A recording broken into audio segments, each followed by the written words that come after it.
This is a Fox News Alert. I'm Brett Baer. Welcome to Washington. Hillary Clinton is flip-flopping again, announcing another major break with her former boss. This time, the Democratic presidential frontrunner is distancing herself from President Obama's legacy trade deal.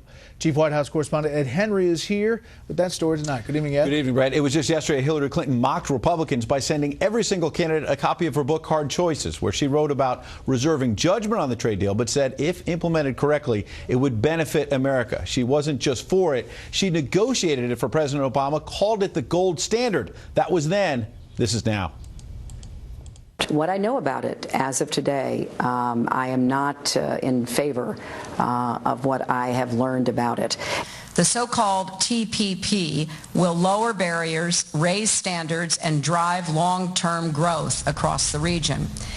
The timing of this flip-flop is key. Clinton trying to get ahead of the first Democratic debate next week in Vegas, though Bernie Sanders and Martin O'Malley can simply say they opposed this long ago. Plus, President Obama's longtime advisor, Dan Pfeiffer, he tweeted tonight the danger for Clinton politically, she's breaking with the president when she needs to keep the Obama coalition together, especially as the FBI's criminal probe intensifies tonight. Can I get a picture? Fox has learned the FBI has expanded its investigation of Hillary Clinton's server to include obtaining data from a second tech company, Datto Inc., based in Connecticut. Datto was hired to back up data by Colorado-based Platte River, which oversaw the server. Though a source familiar with the investigation says the tech employees did not have security clearances to handle classified information. The reckless disregard the secretary basically had for the classified information of this nation. I don't know what state secrets were revealed. This is being investigated by Senate Homeland Security Chairman Ron Johnson, who's obtained emails among Platte River employees, one employee wondering whether there was a record of a, quote, directive to cut the backup of Clinton's data, and then asking if, quote, this whole thing really is covering up some shady bleep. The questions come as a new Quinnipiac University swing state poll found when people in battlegrounds are asked if Clinton is honest and trustworthy, the reply is yes among 35% in Florida, 33% in Ohio, and 34% in Pennsylvania, as the Draft Biden movement ran its first TV ad, playing off sympathy around the tragedies Vice President Joe Biden has faced. Into a greater measure of happiness and meaning, not just for yourself, for the world around you. The Clinton camp is giving Biden space to make his decision, but did not hesitate to slam Johnson. A campaign spokesman declaring, quote, Ron Johnson is ripping a page from the House Benghazi Committee's playbook and mounting his own taxpayer-funded sham of an investigation. As if on cue, the New York Times editorial page today demanded that Republican Chairman Trey Gowdy's Benghazi probe be shut down. The Times saying, quote, they should rename their laughable crusade, which has cost taxpayers $4.6 million, the Inquisition of Hillary Rodham Clinton. In an interview today with Fox, Gowdy pushed back, quote, you can call us crazy, but after 7 other investigations, the record was incomplete. How did they miss this pretty glaring fact about Clinton's email arrangement, which is a pretty big deal? Meanwhile, a federal judge today refused Judicial Watch's request to order the State Department to get Clinton to hand over the emails she called personal. Yet Judge Reggie Walton did remind Clinton not to destroy any government records, and the next hearing in that court will be February 24th, 3 days before the South Carolina primary. Brett? We have a timing on Biden's announcement? It sounds like early next week, around the Democratic debate, he will not be on the stage, but that he may either try to upstage it beforehand or right around there, make his intentions clear. All right, Ed, thank you. Good to see you. The situation in Syria is even more dangerous tonight. Government ground troops have joined Russian air power and sea power in what Moscow says is a battle against militants. The West, however, suggests Syrian rebels are for the most part the real targets. National security correspondent Jennifer Griffin has the story tonight from the Pentagon. From land, air, and now sea, Russian forces are making their presence felt in Syria. Today, in a dramatic escalation, 4 Russian warships in the Caspian Sea launched cruise missiles that flew 900 miles over Iran and Iraq before striking ISIS-controlled territory in eastern Syria. 26 cruise missiles hitting 11 ISIS targets, according to the Russian Defense Ministry. We carry out airstrikes only when we are 100% sure we will hit the target. Fox News has also learned that in the past week, Russian fighter jets have intercepted U.S. Predator drones at least 3 times as tension heats up in the skies over Syria. One Pentagon official said, "The first time it happened, we thought the Russians got lucky. Then it happened 2 more times." On at least one occasion, a U.S. manned aircraft flying over Syria had to be rerouted to avoid a Russian fighter jet. I wouldn't call what they're doing a strategy. As I said, it's largely reactive. The cruise missile strike marks the first time that the Russians have targeted ISIS-controlled territory. U.S. officials have repeatedly criticized the Russian military for lying about their intentions, arguing the Russians are merely killing the U.S.-backed opposition who are fighting Assad. Today in Italy, Defense Secretary Ash Carter criticized the Russian escalation. We believe Russia has the wrong strategy. They continue to hit targets that are not ISIL.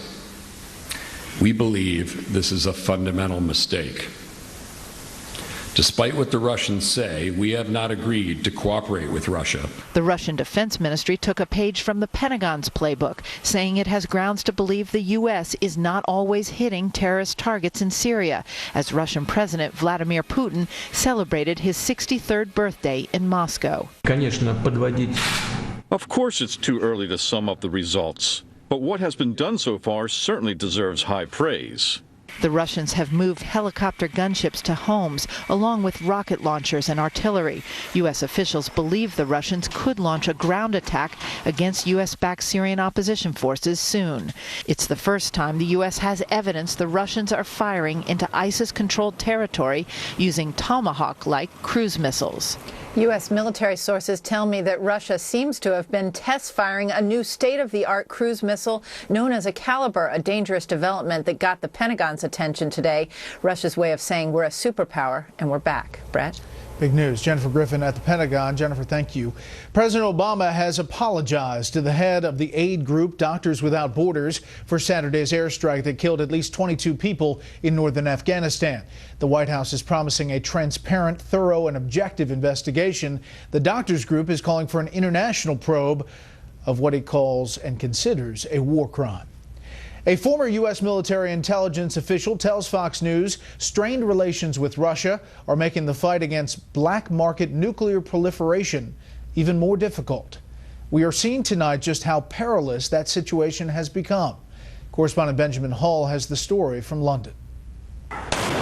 A newly disclosed sting operation by Moldova's police and the FBI has uncovered a smuggling ring operating in the backwaters of Eastern Europe, offering to sell radioactive material.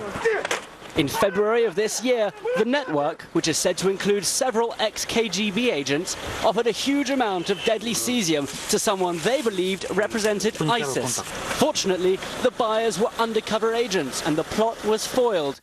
However, the top men got away, including the kingpin known as the Colonel, and no additional nuclear material was recovered. Members of the gang were recorded as saying it was essential smuggled uranium go to Arabs because they would be the most interested in buying the radioactive bomb, and that the American state must be annihilated. The Associated Press disclosed the story from this impoverished corner of Eastern Europe and said undercover Moldovan police arranged 20 meetings before finally purchasing a quantity of test vials for $320,000. If the buyer was happy with the material, he was told he could buy a kilo a week at the same rate, which would amount to an astonishing $32 million every time, until he had as much as he needed. As well as the cesium, uranium and plutonium were offered, and blueprints for warheads, even an old Russian missile system. The gang told undercover agents that they had gained access to this equipment in Crimea, which had been annexed by President Putin months earlier. It's long been said that the market for such materials in this region exists because of the sheer scale of ex-Soviet stockpiles, and smugglers in the region work freely. Former intelligence officers have also said that since the relationship between the West and Russia has deteriorated, it'll become a lot harder to work with them on this issue. Brett? Benjamin Hall in London. Benjamin, thank you. Up next, Donald Trump saying nice things about his opponents on the trail in Iowa and new polls in the race. First, here's what some of our Fox affiliates around the country are covering tonight. Fox Carolina in Greenville, with the death toll from the weekend storms rising to 17 in South Carolina. 2 people died in North Carolina. Officials in Richland County allowed some people to return to their homes after evacuating early this morning because of a dam that was expected to but did not collapse. Fox 30 in Jacksonville, Florida, as the National Transportation Safety Board begins its investigation into the apparent sinking of a cargo freighter in the Atlantic during Hurricane Joaquin. Officials say they hope to find the data recorder from the El Faro, which is believed to be under 15,000 feet of water off the Bahamas. The Coast Guard says it is ending its search for survivors. And this is a live look at Chicago from our affiliate Fox 32. The big story there tonight, a fire at a 92-year-old church on the city's south side. About 150 firefighters responded to that blaze at the Shrine of Christ the King Church. There were no reports of injuries. A fire department spokesman says the fire appears accidental. That's tonight's live look outside the Beltway. From Special Report, we'll be right back.